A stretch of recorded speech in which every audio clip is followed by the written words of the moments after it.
yango tonto ko lobaka ke état de droit ya te to na kati état de mbwa na état de wewa boko loba ono ya lobaka mabe ya la kabuya la kabwe état de mbwa na état de wewa nde yango to ko vivre lelo to embarquer na prison batika kokosa bayimboka mutu ke koma ki na prison te na bandal téléphone est sonné mbala liboso bandana koma na mbula on ka mutu ka prison e bandaki ko kende e comme la prison te esali demi tour et que kozongisa détenu ceux qui prévenus Mbala liboso na bomo ya na bureau de état des droits au Félix Tshisekedi mais tant on a encore le état de mbwa o akosaka bomoni yango siko état des droits bomoni yemo koza komona mutu kesongi ba libérer parce que aza musicien à cash il représente rien dans ce pays rien du tout dans ce pays donc surtout le but to tia ba grande star ya mboko azate.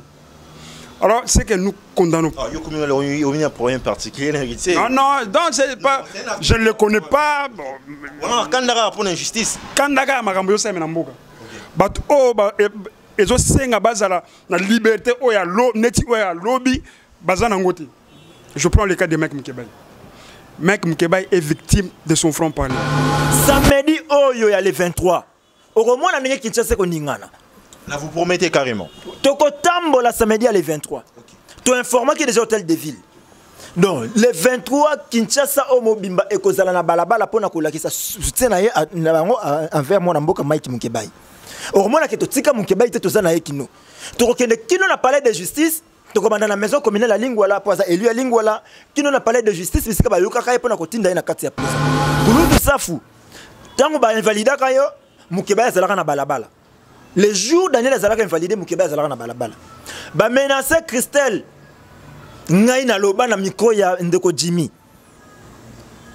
Nazalaka envoyé ya Mukeba. To zalaka na balabala. Pona makambo wana. Mais lelo Mukeba ezu Mukeba to boyi silence radio. To ligné pe binope bo sala oya sala rapona. Allez, c'est parti pour ce énième numéro de votre magazine d'actualité sur ces grands et gigantesques vecteurs communicationnels. Je cite www.pliscleartv, très fidèle internaute, où vous soyez. Nous vous disons bonjour et bienvenue encore une fois. Nous revenons spécialement pour décortiquer, pourquoi pas analyser ces dossiers emblématiques et fatidiques qui fait parler ici en République démocratique du Congo, tout comme ailleurs, dont le chef de la diaspora congolaise. Il s'agit bien sûr de cet honorable provincial Mike Mkebai qui n'est plus à présenter. On mérite bien sûr rappeler qu'il est là détenu d'une manière préventive bien sûr, mais ici, jusqu'à là 2 mois passés, on ne sait pas comprendre d'où vient justement cette injustice. Est-ce qu'il y a de mains noires, de gens qui sont derrière ces dossiers ou cette affaire carrément? On saura le plus d'ample douter avec mes invités. Aujourd'hui, nous revenons en force avec mes 2 invités. Ils sont nombreux, comprenez, mais ils sont des devant. Et puis il y a des d'autres qui sont justement derrière. À ma droite, j'ai Ndeko Mustafa qui n'est plus même à présenter jusqu'à Toroeba concernant le dossier Mike Mkebai et Komi Wapi. Parce que l'objet de l'actualité, mon robot, c'est pas une injustice. Est-ce que c'est une justice? Ndeko héritier Watanabe ou dossier belé salara. On peut pas mettre un commentaire où ils ont compris, mais c'est que clair, vous savez, concernant vidéo il était frappé concernant atteinte d'un mec et belé. Il aurait dit Azala bien sûr peut de tenir comme honorable Mike Mkebai, mais à ça même pas 2 heures 3 heures de temps abimi. Est-ce que moi na mokonzi à côté rabolo côté jusqu'à bokoyo kaba détails et puis bah commentaires ils ont engagé invité là sans plus tarder. Je dis déjà bonjour Ndeko Mustafa. Bonjour Ndeko Mike. Mbote na ba etu ba kolanda biso bisikana so bazwami. Mbote na so mbala ya mibale. Très bien. Je crois que à gauche, de Jimmy Carter. Il n'est pas dans la Rawana Moko. Il y a un secrétaire particulier. Voilà, c'est mon propre commentaire. Bonjour, Ndeko Jimmy. Bonjour, Ndeko Mike. Mbote na ba o ba zali kolanda biso na ngonga oyo. To zali awa pona ko décortiquer situation ya mboka ndenge ezali kotambola. À chaque fois, si on a zoloba, moi, il faut pas trop comprendre. Pas grave, ça se comprend. Ok, ça va, c'est bon.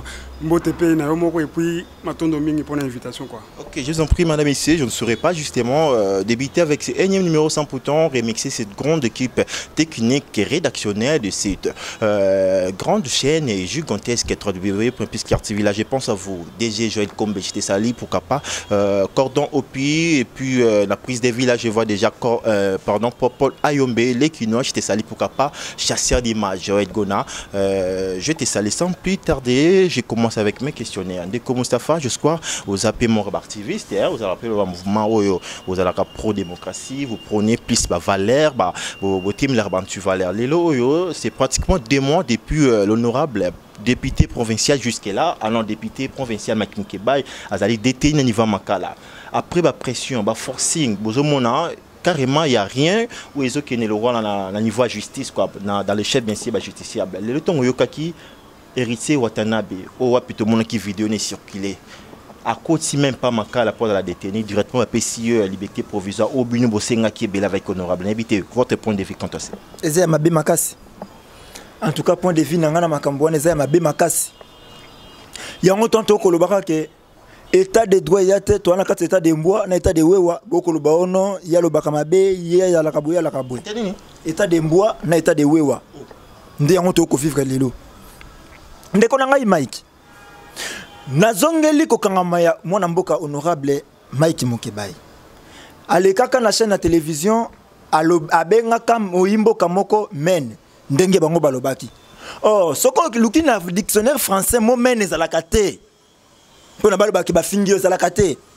Et ali jargon o ba utilisaka ko benga moto moko boye ko taxer yeso qui peut frauder ou commander ki ba ko justifier yango. Mais tuna bato na motuna. Est-ce que na droit congolais bino bato botangi mobeko boko bisaka biso bakangaka moto pona jargon te.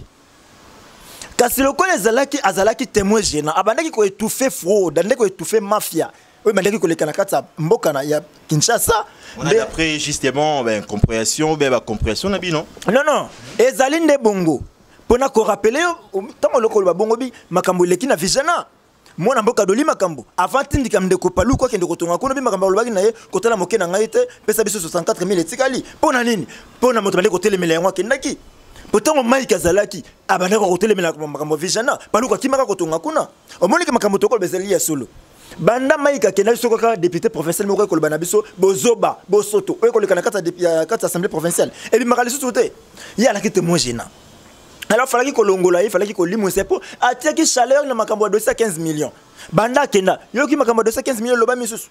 Ba député ba outi vacances parlementaires. Nani abeti sur 15 millions. Enquête parlementaire et salemi et ko salemate. Nana ko banda makambo wana po bango ba etali la bango ba te, bango ba kenda bango cop. Ba kangi Mukebai ba lever ba immunité parlementaire na yeye moko ko to yebité. Oh, attendre écouter parce qu'à côté qui recourt jusque là ça qui même pas plaît pour ayo. Écoutez, kende na kati ya Mobeko Likondi article 19 ya constitution eza clair. Motonyo sozali na droit ya ko se défendre. Alors tango parquet senga ki ba lever ba immunité parlementaire na ye, parquet comment ki lokola plaignant na kati assemblée provinciale. Alors président de l'Assemblée provinciale ko la mukana tongo te a traité yango lokola église na ye, mwana mboka Godempoi. Akamati pe ce qui article mais autant akune assemblée provinciale vie mais a bosani pe vie procès verbal ya Mike Mukebai na batu ya parquet et le connaît mona nakiti violation constitution yango wana. Alors toye kota liste ba preuve wana nyoso etali bangote mais ba bengi les 13 les 16 mona mboka komi kuna kaka les mêmes 16 wana o embarqué à qui prison tala rapidité et le wana kaka les mêmes 16 wana mwana mboka Daniel Monante Bape a commettre infraction devant avocat général a traité moninga na ye malade abelaka amnésie passagère et Mukebai a sengi na avocat général acte eloko wana et acte yango le 21 toke ko déposer plainte contre Monanteba kino lelo Monanteba librement pour circuler la carte de la ville à Kinshasa. Est-ce que, je ne sais pas, votre interprétation, pendant que Bazoyo Kao devant les juges, nous sommes l'Obama Kapé, ils ont rappelé ceux qui ont déplacé, comme une infraction. Quand vous dites qu'à traiter qui l'honorable Mike Mukebai qui a souffert d'une amnésie passagère, on habite pour Nabino Monon carrément, c'est une infraction. Infraction, imputation dommageable. Pour y avoir fini mon imputation dommageable, qui est men. Mais yépe babeni moninga amnésique passager kasi imputation dommageable pe yango nat to fundi même infraction moninga bakangia na kati ya 3 jours baboki na boloko kasi yekino lelo libre loko la poisson na kati ya mai bomoni image ya héritier ako sekana motaka ko sekana motaka ako senga pe moi sita la caméra papa ba ko kanga mona mobali ba ko embarquer na prison ba tika ko sa ba yimboka mutu ke koma ki na prison te na bandal téléphone est sonné mbala liboso banana koma na mbula on ka mutu ka prison e bandaki ko kende e comme na prison te e sali demi tour et que ko zongisa détenu ceux qui prévenir mbala liboso na bomo ya na bureau de état des droits au mais tant on a encore le état de mboa a kosaka bomoni yango siko état des droits bomoni yemo ko komona mutu ke zongi ba libéré parce que aza musicien à cash comment un musicien aza musicien à cash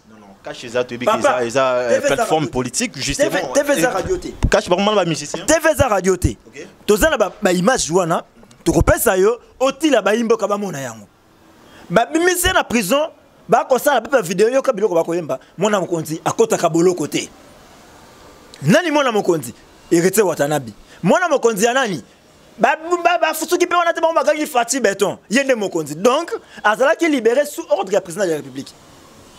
Bon, c'est une honte qu'on se dise carrément. Si vraiment cette vection des Petoyoki, nous on est journalistes et carrément, on ne s'est pas confirmé, mais il y aura, oui, justement, on a une canne à moi passation au Touloba, c'est très capital. Tous un pays où je ne peux pas dire qu'on chante ou quoi que ce soit Tolingi, effectivité, il y a gratuité d'enseignement de base et à la paix dans l'état des droits. Tolingi est à la chantage, Tolingi est à la une mesure, il y a charmé bateau, mais na pratique tout le monde est à la contrainte invité de ko tout revenir justement de comme Moustapha j'aimerais aussi écouter Yazali parmi les bras droits il y a honorable Mike Mukeba ou justement Boyebi il est détenu jusqu'à là 2 mois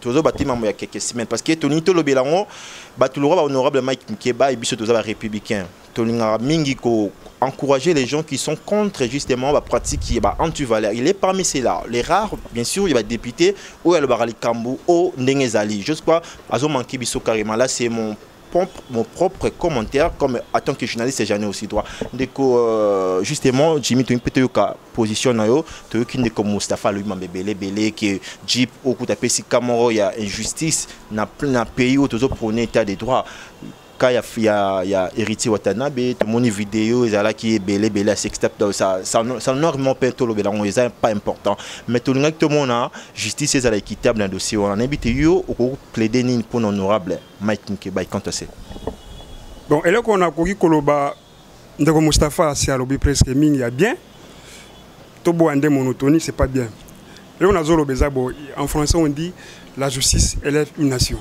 justement mais ce qui se passe au Congo, c'est regrettable.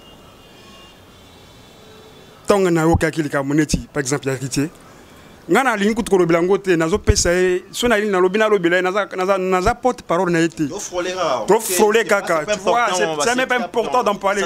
Il ne représente rien dans ces pays, rien du tout dans ces pays. Donc, surtout le but, tout ça, la grande star, il y a beaucoup azati. Alors, c'est que nous condamnons. Il y a un problème particulier. Non, donc c'est pas. Je ne le connais pas. Kandaga pour l'injustice. Kandaga, ma gambo, c'est un mboka. But oh, ils ont cinq à base à la liberté, oh, il y a neti, oh, il y a lobby, bazan angote. Je prends le cas de Mike Mukeba. Mike Mukeba est victime de son franc-parler. Tout le monde le sait. Je dis, tout le monde le sait. On voit que si je ne me trompe pas, le 13, non? Le 13, tu réponds à l'invitation, le 16, je crois. Tu komikuna, tala, mututu aebi, ndako ya Mike Mukeba. À chaque fois, quand nous passons dans des émissions, Mukeba appelle sa adresse, numéro, mututu aebi. Il y a une invitation qui est venue, tu as une invitation, tu s'es présenté. Ndenge sengeli, fausse idée, non, tout ça m'a garbité. Il y a volontairement, je t'ai dit, non, je dois y aller. Avant to koma kuna na tongo to déjeuner quand ndenge zalaka et puis abisinga ino yoka ba magamba to azo bisanga il fallait to kima na peut-être to ki volontairement to ki kuna to se présenter mais ce qui s'était passé ndeko mec je te dis ce pays a un problème sérieux très sérieux même je justice amboka na biso Mukeba bakangi le même jour le 16 septembre je me rappelle bien benda bika audace et bandit. Donc, des suspensions, il y a un coup de fil. Subitement, dans la soirée, prison Makara, escorté, on dirait Mouyibi Mogobo et bon.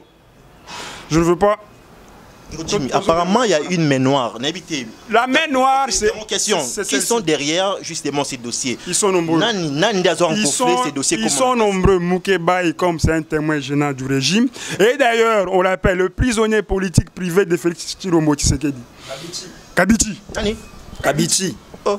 Un prisonnier de Kabila, un prisonnier de Félix Tshilombo Tshisekedi. Tout le monde le sait que c'est Kabila qui dirige ce pays. Il y a même des preuves. Bato FCC, Bato Beta, Félix Bakou, qui réagit? Dunia.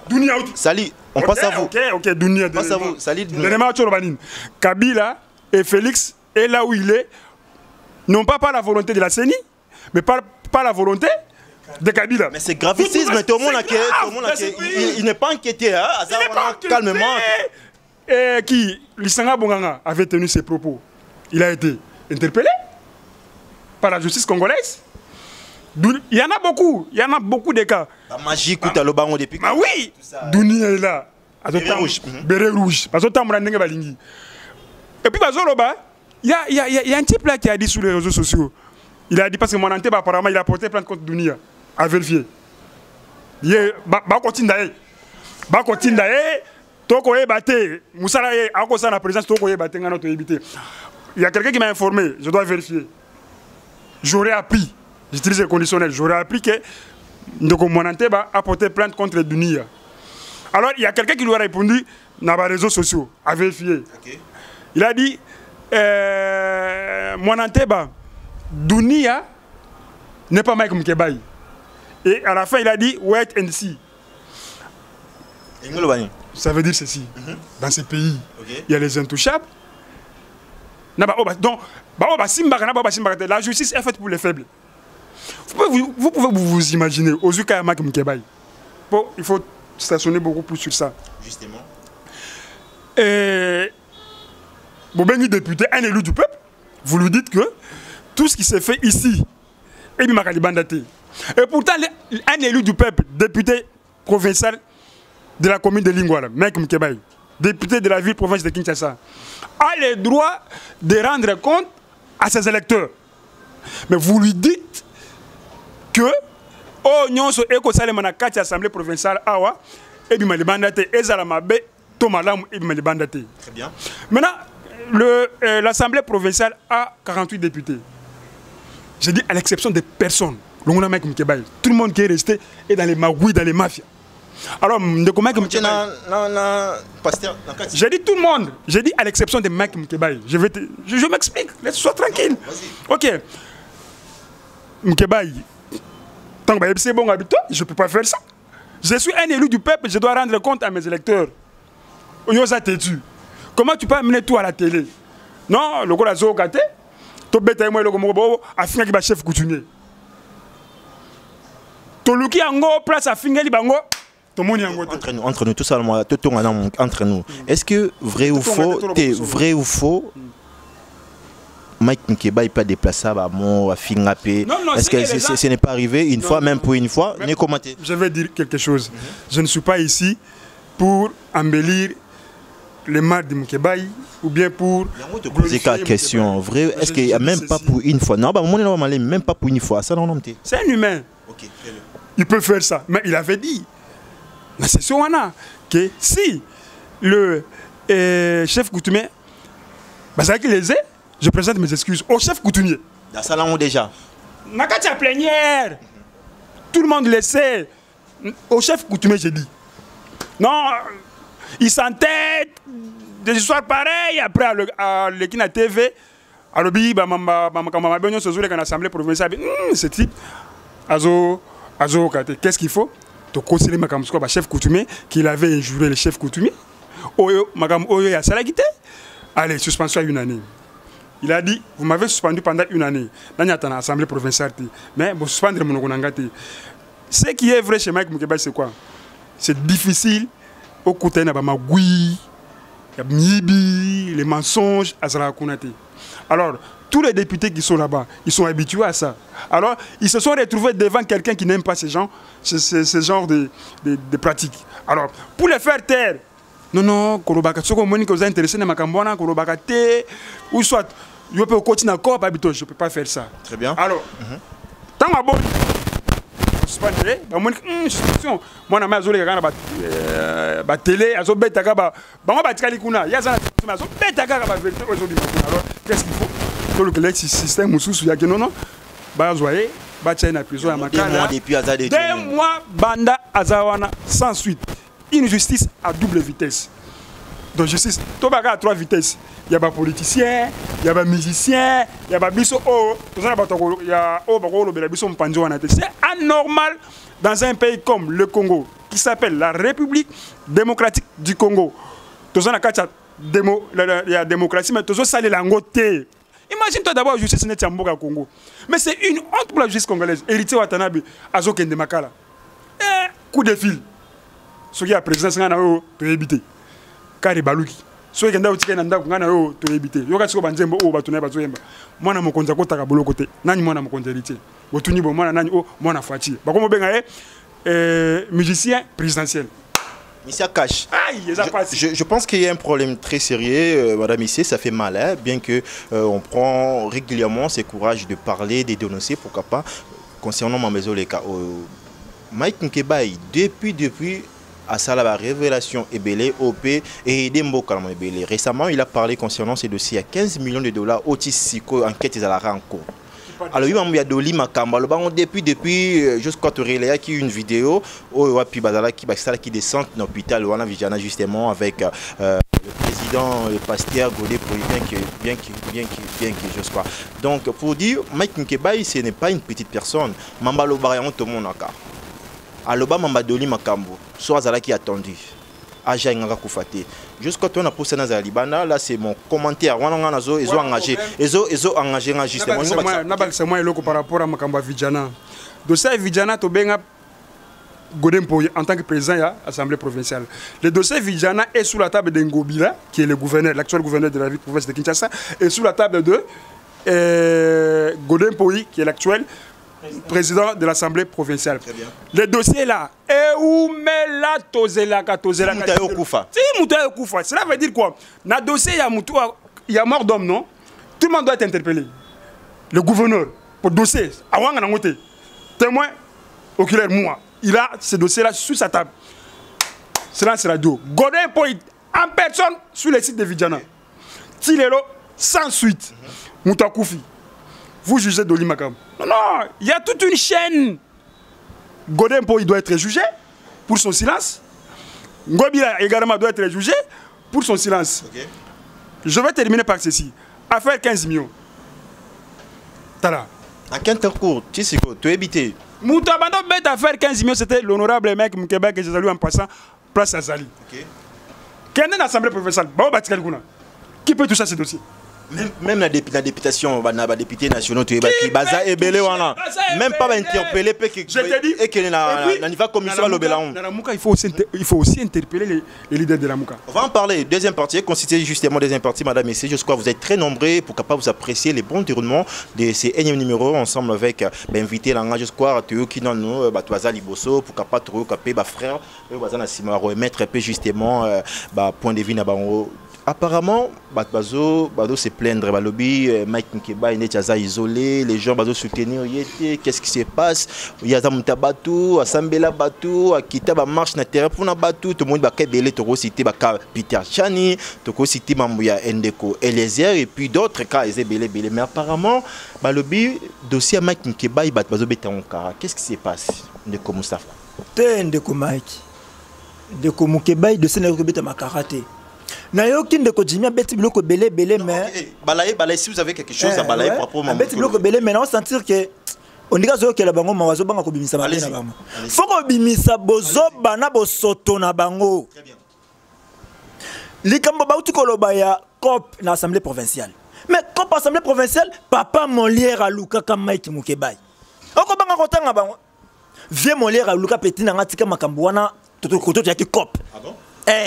Ngana tangiye asuki wana te ba député professeur ba kolia $400 na Wenza Liberté enquête parlementaire bomoni musala ba makene ko sana assemblée provinciale so makambo na so ko bimisa ngonde bango ba ko ina bato okoka papa mukolo afinga ki bande ko FCC moni lo ça passe lelo FCC ba de pesa biso leçon bino ba opposant ba de pesa bino leçon na FCC Après ba critiquer belé ba sala sala.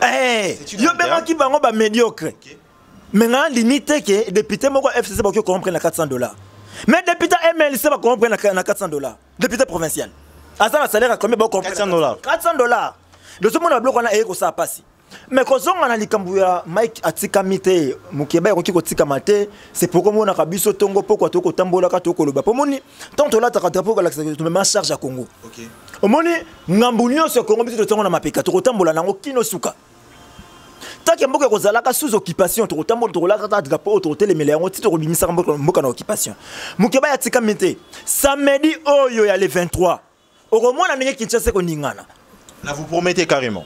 Toko tambola samedi à les 23. Tu informes qu'il y a des hôtels de ville. Donc, les 23, Kinshasa, Omobimba, et Kozala na balabala, pour na ça soutient envers mon amboka Mike Mukebai. Au moins, que tu tika Mukebai, tu es na ekino. Tu reconnais qui n'a parlé de justice. Tu commandes la maison communale la lingua pour ça élu la lingua qui n'a parlé de justice parce que ba yoka kai pour na kotinda na kati ya prison. Tu rappelé président il y a parquet on a tombé sur Bosani. Tu te rappelles Mutuna? Est-ce que Bosani que tu as la plainte de Tika Awa qui ne le Mutuna Babenga Kaiti? Après, tu as reçu la penalité.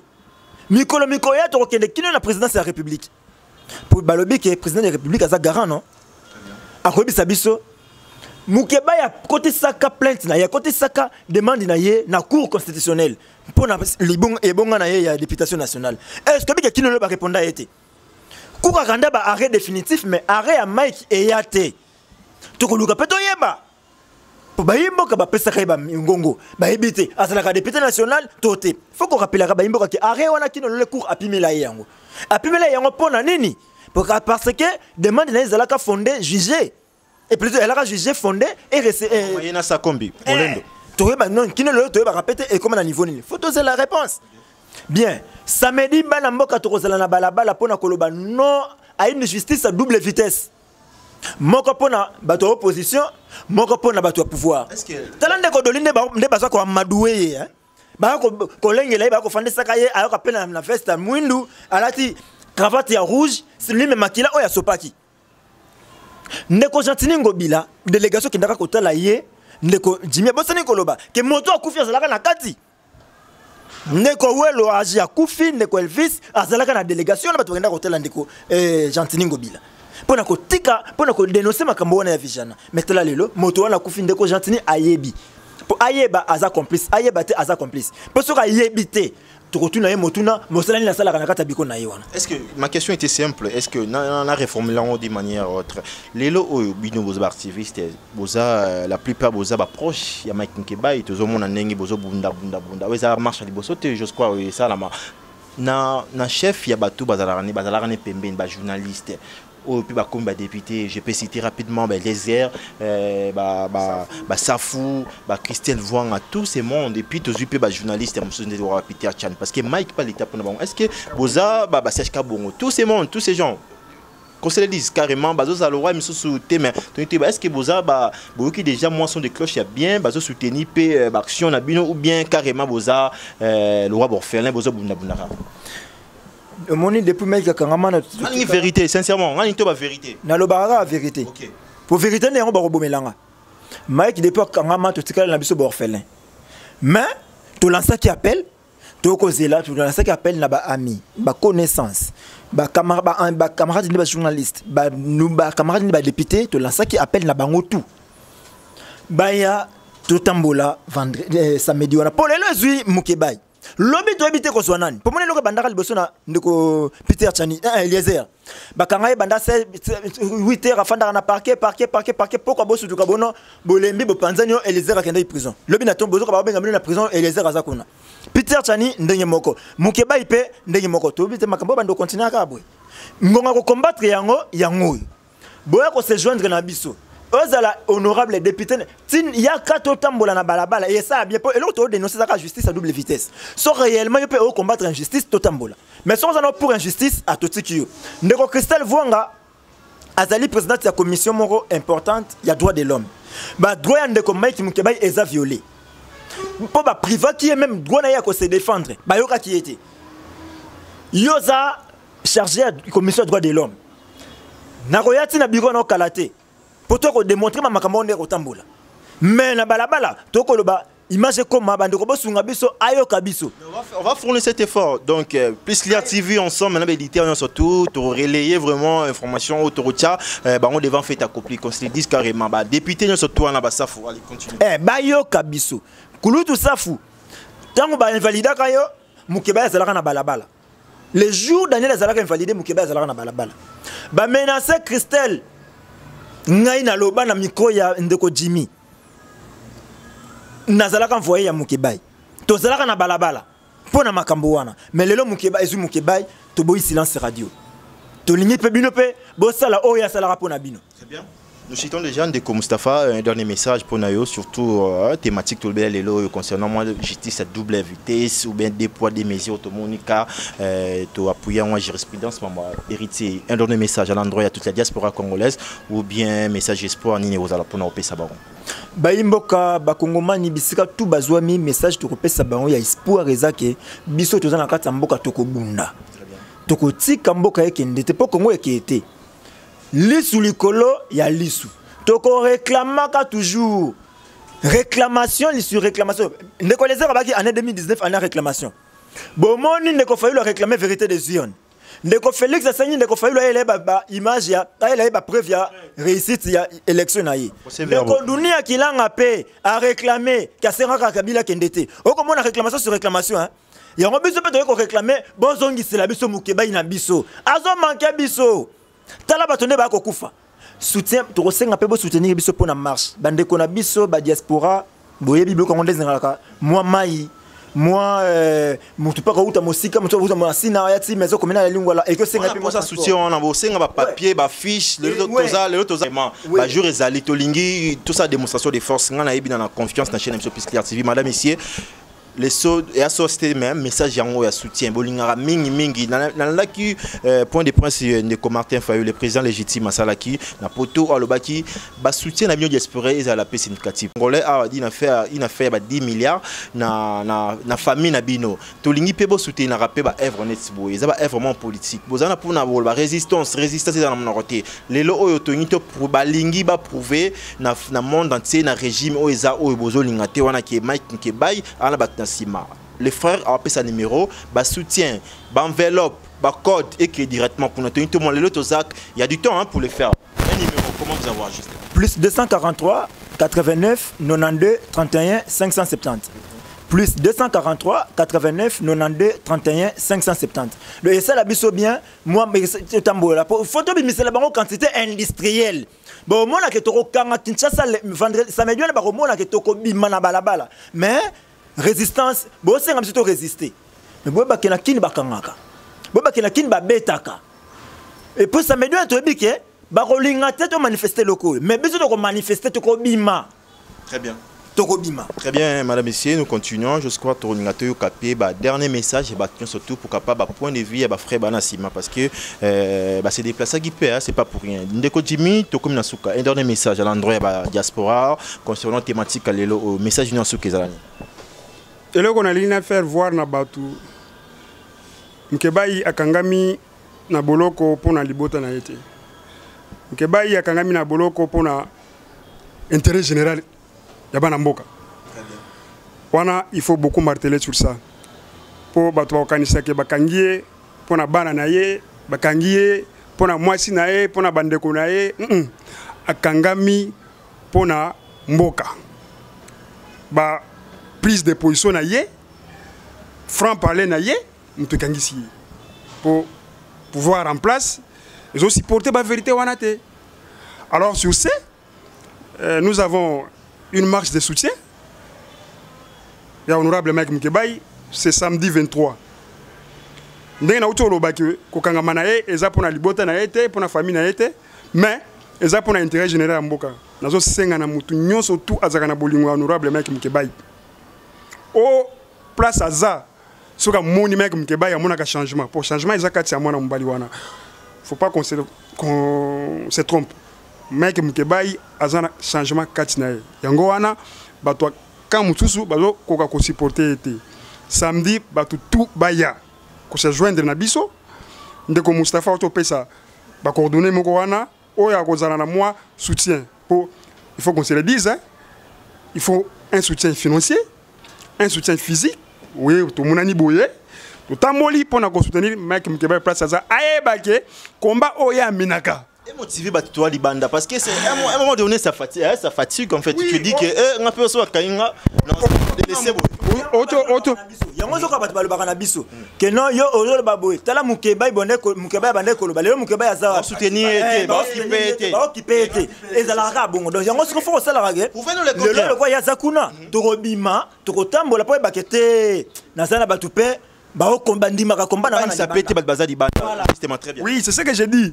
Yango na otunaki mutuna na Mustafa et pas Mustafa que batu batiki était ce que batu batiki wana bango biso toko tika jamais poto ebi combat wana ke ezala combat collectif pour intérêt moi na mboka tout place à Zali samedi yaka place to Zali point de départ ezana lingwala na lingwala pona nini ndeko Mustafa Toloba aza élu ya lingwala to bandi wana ti place bakangaki veut dire na parler de justice bon saison na biso to tambole longo na ba oyo okotanga bakomona bango bazoya kotala yete omoni na komba oyo soko lobi otia ke oya yete obundango te o akomona que komba mwana mboka Mike Mukeba bando sala ezai komba moko noble pour défendre des valeurs parce que nous devons apprendre à défendre des valeurs dans ce pays. Très bien. Faut toyer bango. Alors oyo tout akomona que mwana mboka Mike Mukeba azalaki pendant important pour na libota na ye pour ba vérité na ba o nyonso lobaka ba défense so lobaka na TV et son rappel libota na bango ya ko joindre biso c'est pas eloko moko to sali pour na biso moko te mutu congolais nyonso tout o a aussi senti les jeunes na likambo e komeli ndeko Mike Mukeba a joindre biso na pena ko pesa numéro obengi ngana plus 243 97 74 34 165. On appelle ça numéro dans WhatsApp. Ceux qui ont un posa, nangai au komeli ngai na WhatsApp, tous en lelo mardi, tous en journal lelo, tous en journal jeudi, vendredi, samedi pay. Joignez-nous à nous. Totambule longo, to la kisema na mboka Mike Mukeba ki azaye mokote komba na ye mututu ala ndakango na yango bisonyo so tozana nzela basi ba to sito sengi autorisation. Informer justement. Très bien. Basi ba pesi biso ndingisa ko sala. Très bien. OK. Nazo salut awa nazo senga na la police pona yebi ndenge nini police oya biso sala comme ça là. Mukanda ezali batika biso to tambola pacifiquement ti na parquet to tika document to zala nango to zonga na kima batika ko brutaliser bana mboka to lingi yango te et comme samedi. Cher ami, je crois retourner na Souka, to linga pe quand même se présenter et puis au PCP dernier message concernant ces rendez-vous pris déjà ce samedi. Message mes amis Combo. Ouais, Combo nanga Moses Kiwa là. J'allais juste dire que je manque à dire parce que mes confrères ont déjà tout dit et bien dit. J'aimerais juste déclarer seulement nos droits seulement. C'est un peu ça. Déclarer nos droits. Pourquoi deux poids, deux mesures? Vu nous sommes du Congolais, c'est un peu ça. Okay, très bien, mon frère. Frère Pena, droite, jusqu'à Paul Ayombe, c'est bon. Deko, Tom Souka, un message là, pour se présenter, un dernier message à l'endroit à Batnyo surtout, et puis rendez-vous est pris pour ce samedi. Message Nyope Sabon. Ok, nga éloge Mukongala. Message na wapesa na bengi bandeko Mike Mukeba aza mutumoko héros na biso to benga héros vivant. Poto yé a garder toujours discours na etan wazalaki nanu citoyen simple citoyen logo la biso pe a garder yango ti mokolo alelo akoti boloko. Et si ka ba vrai politicien za na boloko. Yé logo la za kuna to soutenir biso banso biso to za samedi on a terrain na benga batunyon so ba ya to soutenir Mike pour que justice n'a gain de cause. Pour tout le monde qui a fait récemment qui na matadi maman Mimi bato fallait pas kanga ba onde sika ba ngona makala ba kanga mité mais Mike pour na liloba ta dictionnaire morote ana boloko yango na robenga bandeko ya diaspora bo soutenir biso pe ba o baza na 4 siko na Kinshasa ba ya poto sala marche wana mokolo samedi. Très bien. Oh, madame ici comme on dit les bonnes choses est né mais mon pied on a fait la chapé moi comment on dit en journalisme les faits sont centrés mais les commentaires sont personnels nous on est ces gens pour tout le monde ainsi que défendre pas l'air tout le monde va Mike Mukeba c'est pas un bandit non plus voilà à la résidence provisoire. Attention, c'est une décret provisoire. Pourquoi pas boire jurisprudence des actes bélé ça. Pourquoi pas? Surtout vraiment, pour nous de respecter justice, c'est une chose à la clé à des poids des mesures. Pour nous de respecter, pas chanter. Tu as vraiment les airs que tout un pays état de droit, de respecter le principe, tout ce qui est l'institution, parce que ce n'est pas une bonne chose. Et puis dans la CP message, on va tout surtout après ça vraiment écouter. Là, je pense à vous, Papa Loso. Je pense à vous, Justin. Maintenant, pour les Papa Loso depuis les États-Unis, Justin depuis Chine, Mickey depuis Canada, qui encore, Alain depuis Colombie, vous tous. Dans les lignes, comme on est lundi, on est mardi, on marche déjà samedi. Et ça, la bien vous soutenir mon frère, Magi, la fiche, la communication, les cafés, j'ai dit, les émissions, puis la téléphone, on lancer le message de toi et c'est Nimbogo, message écrit Madame Dessier. Et moi, votre message vous permet de pour appeler tout le qui concerne le dossier à Maki Kebal. Des mois de faire la détenue, voilà, la vérité, des poids des mesures, on a la taille de frappé, la dossier plein de l'SK Mike qui a été dénoncé par ses siens, la réponse sera brillant, invité dans l'ange avec Moustapha et Ndeko Jimmy Carter. Je vous fixe déjà pour le prochain numéro d'ici là.